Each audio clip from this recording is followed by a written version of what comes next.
Tiga pria ini terjebak di perumahan elit. Apa yang bakal kamu lakukan kalau jadi mereka? Awalnya mereka cuma mau ngambil jalan pintas, malah kejebak di sebuah perumahan dan menyaksikan pembunuhan. Film yang akan kita bahas kali ini berjudul The Gates yang rilis di tahun 2026. Sebelum lanjut lebih jauh, jangan lupa subscribe dan like jika kamu suka dengan konten kayak gini. Dan selamat datang di The Gates. Kisah ini diawali oleh seorang pria yang terluka dan sepertinya sedang mengancam seseorang dengan pistol. 8 jam sebelum kejadian, kita diperkenalkan dengan Derek. Dia pengen jadi pengacara dan dapat beasiswa di kampus elitnya. Dia kemudian ditelepon sahabatnya yang bernama Tayon yang mau ngajak Derek untuk pergi untuk party. Derek nolak tuh kalau malam ini, maunya besok aja. Ternyata si Tayon udah ada di depan rumah Derek. Dan akhirnya Derek mau gak mau pun pergi. Ternyata mereka gak cuma berdua, ada satu temannya lagi yang bernama Kevin. Mereka pergi menuju Texas di mana itu jauh banget dari rumahnya Derek. Saat sampai di pintu tol, terlihat kondisi lalu lintas yang sangat padat dan mungkin akan memakan waktu berjam-jam. Tayon berinisiatif mencari jalan alternatif lewat maps yang dia lihat dan ternyata ada tuh jalannya. Jalan itu melewati Creekview Hill, tempat yang belum pernah mereka dengar sama sekali. Mereka mencoba jalan alternatif itu. Setelah perjalanan yang cukup panjang, mereka menemukan sebuah gerbang raksasa. Merasa ini jalan buntu, Derek pengen cancel aja udah perjalanan ini, udah males gitu, udah gak mood. Tapi tiba-tiba datang cewek cantik menggunakan mobil merah. Derek langsung ngide untuk minta bantuan gimana cara masuk ke dalam. Derek bohong, bilang mau bertemu dengan seorang teman di dalam. Cewek itu mengiyakan dan langsung membukakan gerbangnya dengan remote khusus. Tanpa pikir panjang, mereka bertiga langsung masuk ke dalam, yang ternyata adalah kawasan perumahan elit. Lalu, mereka bertemu gerbang lagi dan ternyata gerbangnya nggak terbuka otomatis. Mereka lantas berniat mencari pertolongan warga sekitar, tapi nggak ada yang menghiraukan mereka sama sekali. Mereka berkeliling dan menemukan mobil cewek tadi yang terparkir di depan rumah, dan berniat mau minta tolong sekali lagi. Mereka kemudian menuju rumah yang sangat besar. Lewat jendela terlihat si cewek tadi yang sedang bertengkar hebat dengan cowoknya. Namun, tiba-tiba mereka menyaksikan pembunuhan di depan matanya. Mereka tentu aja shock banget, dan si cowok ngeh dan melihat ke arah jendela dan langsung keluar dan mengejar mereka bertiga sambil membawa pistol. Mereka kabur dan bersembunyi. Derek berinisiatif nelpon polisi, tapi HP-nya restart sendiri, update sistem kayaknya, biasalah Android. Lalu ada bocil muncul, mereka berniat minta tolong, tapi datang bapaknya dan ngasih shotgun ke bocil. Mereka kabur lagi dan bersembunyi di garasi orang. Kevin dan Derek berdebat sengit atas situasi yang mereka alami. Di lain sisi, si cowok tadi pusing dan bingung karena ulahnya sendiri, dan akhirnya berniat mencari Derek, Tayon, dan Kevin. Derek dan Kevin masih debat nih. Karena suara Kevin kenyaringan, cowok tadi ngeh dan menuju asal suara.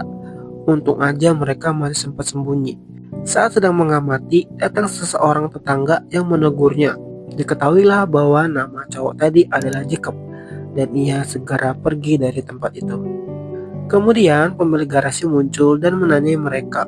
Derek langsung ngejelasin apa yang terjadi, bahwa ada cewek yang baru aja dibunuh dan pembunuhnya sedang mengejar mereka. Si pemilik garasi mengizinkannya masuk ke dalam rumah asalkan menceritakan yang sebenarnya. Diketahui bahwa pemilik rumah ini bernama Christopher. Mereka lalu menjelaskan semua apa yang dilihatnya. Christopher nanya di mana TKP-nya. Tayon ngejelasin di rumah yang besar itu. Christopher gak percaya dong karena itu adalah rumah Jacob yang merupakan pendeta. Ia yakin bahwa Jacob gak mungkin ngelakuin itu. Christopher lalu menodongkan pistolnya dan berkata, Jacob merupakan Kristen yang taat dan pemimpin komplek perumahan ini. Dan Christopher saat itu juga menelpon Jacob untuk datang ke rumahnya. Mereka bertiga panik gak tuh?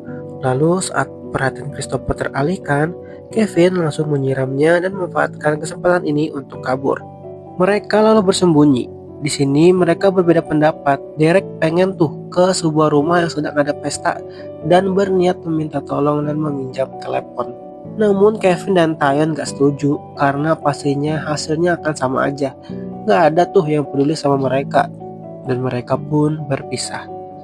Di lain sisi, Jacob menghubungi polisi setempat bernama Bobby untuk minta tolong mencari Derek dan kawan-kawan.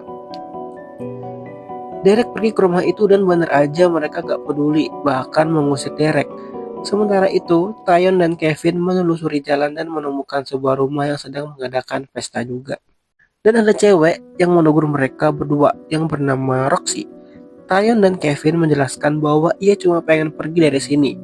Roxy mau ngebantu asalkan mereka berdua juga ngebantu dia untuk kabur dari pesta ini. Dan tentu aja mereka berdua mau.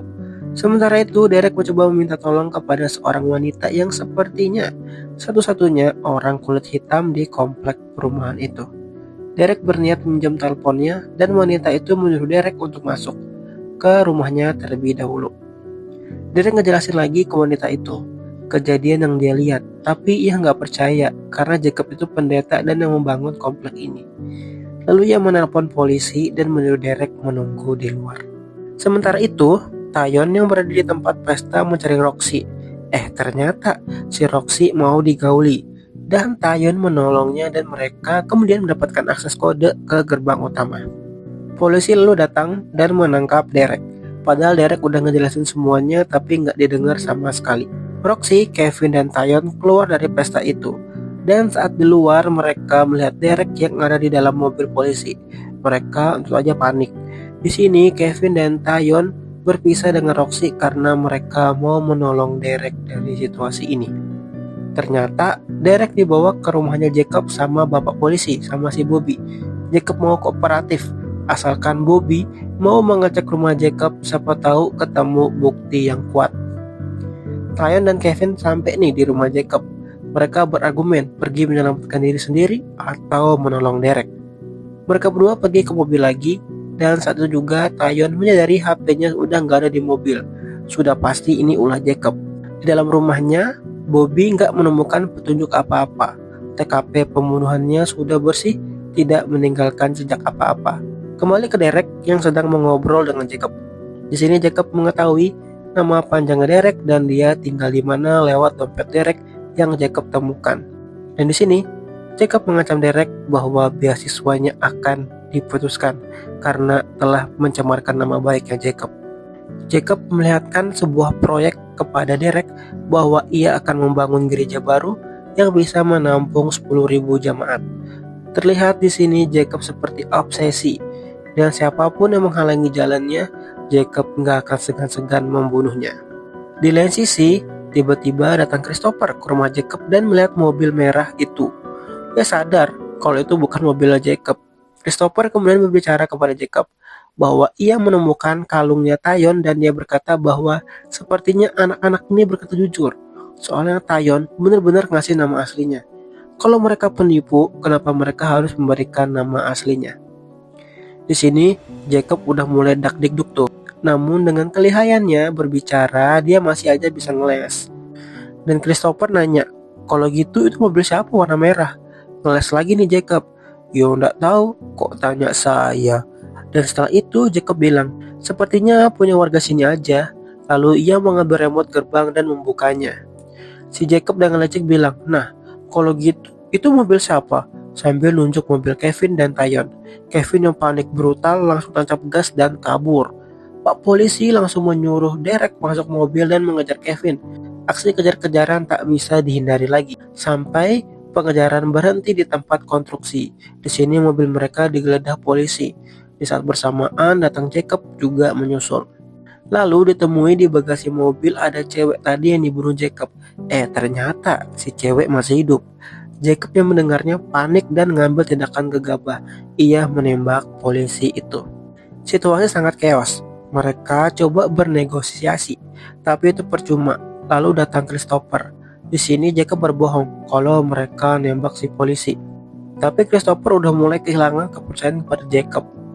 Tayon mengalihkan perhatian, sementara itu Derek mengambil pistol si polisi dan menodongkannya kepada Jacob.